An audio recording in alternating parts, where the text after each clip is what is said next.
আসসালামু আলাইকুম ওয়া রাহমাতুল্লাহি ওয়া বারাকাতুহু নাহমাদুহু ওয়া নুসাল্লি আলা রাসূলিহিল কারীম আম্মা বা'দ। সুপ্রিয় দর্শক, যারা আল্লাহর রাস্তায় শহীদ হয়েছেন তারা আল্লাহ তাআলার কাছে বিরাট পুরস্কারে পুরস্কৃত হবেন। আল্লাহ তাআলা বলেন, ওয়ালা তাকুলু লিমান ইউকতালু ফি সাবিলিল্লাহি আমওয়াত, তোমরা ওদেরকে মৃত বলো না যারা আল্লাহ তাআলার পথে প্রাণ দিয়েছেন। বাল আহইয়াউ ওয়ালাকিন লা তাশউরুন, বরং তারা জীবিত কিন্তু তোমরা তো বুঝো না। অপর আয়াতে আল্লাহ তাআলা বলেন, বাল আহইয়াউন ইনদা রাব্বিহিম ইউরযাকুন, তারা তাদের প্রভুর কাছে জীবিত এবং প্রভুর পক্ষ থেকে তারা রিজিক প্রাপ্ত হয়। মুসলিম শরীফের হাদিসের মধ্যে এসেছে, নবী সাল্লাল্লাহু আলাইহি ওয়াসাল্লাম ফরমান, যারা শাহাদত বরণ করে তাদেরকে সবুজ পাখির ন্যায় আল্লাহ তাআলা বানিয়ে দেন এবং তারা জান্নাতের মধ্যে বিচরণ করেন, যেখানে ইচ্ছা সেখানে যেতে পারেন। অবশেষে তারা আরশের নিচে লটকানো কয়েকটি দীপাধার রয়েছে, সেখানে এসে অবস্থান করে আল্লাহ তাআলা তাদেরকে বলেন, হে শাহাদত বরণকারীরা, তোমরা আমার কাছে কিছু চাও। তারা বলে, হে আল্লাহ, আমরা আপনার কাছে কি চাইব?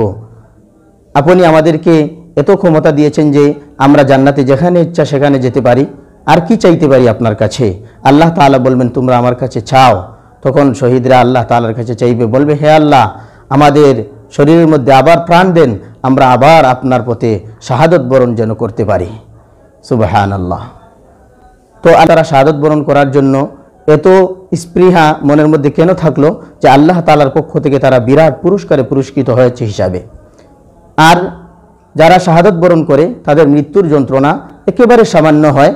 হাদিস শরীফের মধ্যে এসেছে, আল্লাহ রসুল সাল্লাল্লাহু আলাইহি ওয়াসাল্লাম ফরমান, মা ইয়াজিদু শাহিদু মাসাল কাতলি ইল্লা কামা ইয়াজিদু আহাদুকুম মাসাল কারসাতি, যারা শাহাদত বরণ করে তারা যখন মারা যায় তখন মৃত্যুর যন্ত্রণা পায় না, কেবলমাত্র একটা পিপিলিকার কামড়ের মতো কামড় অনুভব করে।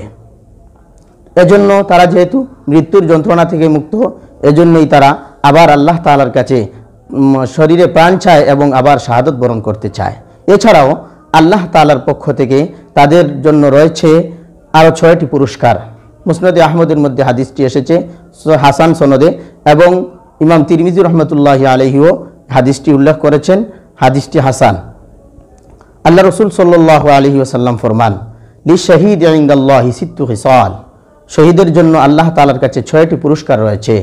1 নম্বর, ফিরুলাহু ফি আউয়ালি দাফাতিন মিন দামিহি ওয়া ইউরা মাকাদাহু মিনাল জান্নাহ, তার রক্তের প্রথম ফোঁটা পড়ার সাথে সাথে তাকে ক্ষমা করে দিবেন আল্লাহ তাআলা। সুবহানাল্লাহ। এবং মৃত্যুর সময় তার জান্নাতের অবস্থান স্থল তাকে দেখানো হবে। 2 নম্বর, ওয়াইজারু মিন আযাবিল কবর, কবরের আযাব থেকে, কবরের শাস্তি থেকে তাকে মুক্ত করে দেওয়া হবে। সুবহানাল্লাহ। 3 নম্বর, ওয়ায়ামানু মিনাল ফাজাইল আকবার, আর মহাপ্রলয় যখন হবে, মানুষ যখন পেরেশানির মধ্যে থাকবে, সংখ্যার মধ্যে থাকবে, তখন তারা নিঃশঙ্ক অবস্থায় থাকবে। সুবহানাল্লাহ। 4 নম্বর, ওয়ায়ুহাল্লা হুল্লাতাল ঈমান, এবং তাদেরকে ঈমানের জুড়া পরিধান করানো হবে। 5 নম্বর, ওয়ায়ুজাওয়াজু মিনাল হুরিল আইন, এবং তাদের বিবাহের ব্যবস্থা করবে হুর পরীদের সাথে। সুবহানাল্লাহ।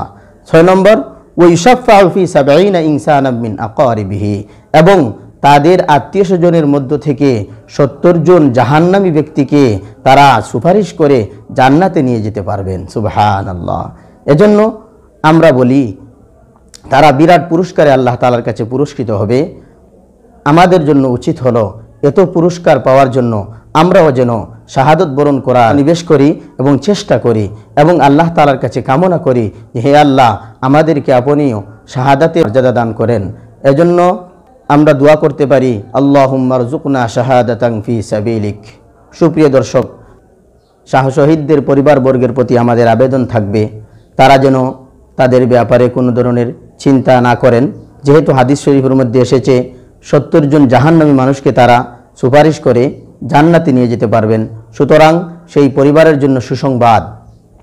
যেই মা একজন শহীদ সন্তান তার পেটে ধারণ করেছে, সেই মা কত সৌভাগ্যবান। যেই বাবা একজন শহীদ সন্তানের বাবা হতে পেরেছেন, তিনি কত সৌভাগ্যবান।